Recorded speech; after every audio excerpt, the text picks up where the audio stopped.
కనకం, ఈ కుటుంబం ఏమైపోతుందోనని నువ్వు దిగులు పడకు. సహస్ర జీవితం ఏమవుతుందో అని నువ్వేం ఆలోచించకు. ఇక మీదట నువ్వు మన గురించి ఆలోచించు, మన భవిష్యత్తు గురించే కలలు కాను. మిగిలినవన్నీ నేను చూసుకుంటాను.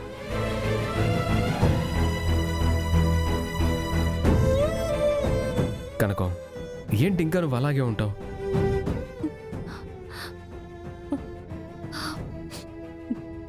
ఏం లేదు బిహారీ గారు. రేపేమవుతుందో, ఎంత గొడవ జరుగుతుందో అనే కదా నీ భయం అంతా. ఏం జరిగినా నీకు నేనుంటాను. నువ్వు నా వైపుండు చాలు.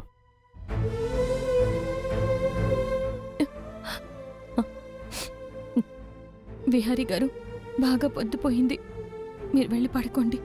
ఈరోజు నిద్ర రాదు కనకం. ఎప్పుడు తెల్లారుతుందా, ఎప్పుడు నీ గురించి అందరికీ చెప్పాలా అనే ఎగ్జైట్మెంట్లో ఉన్నాను కనకం. ఈరోజు నా కళ్ళు అసలు మూతపడవు. అయినా నీకు అంతే ఉంటుంది కదా.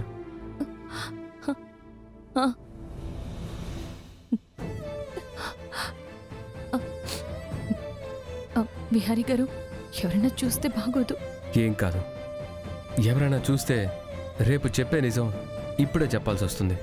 అంతకు మించి ఇంకేం జరగదు.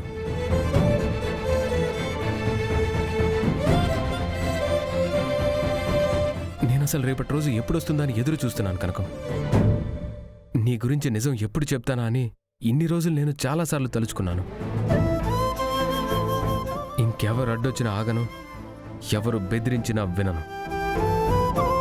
రేపందరికీ మన బంధం గురించి చెప్పేస్తాను. నువ్వు ప్రిపేర్ అయిపో.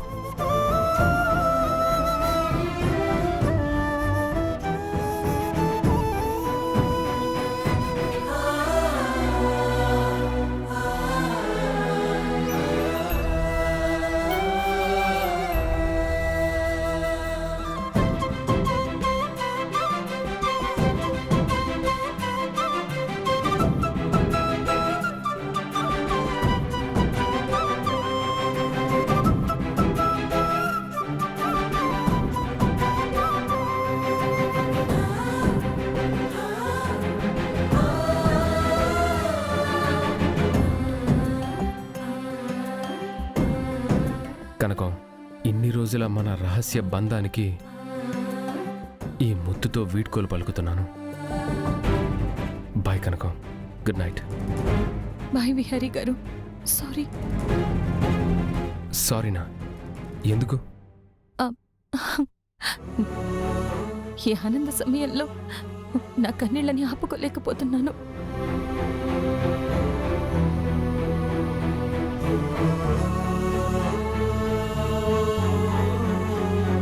ఈ కన్నీళ్ళు, ఈ చీకటి రేపటి వెలుగుతో కనుమరుగవుతాయి. గుడ్ నైట్ కనకం.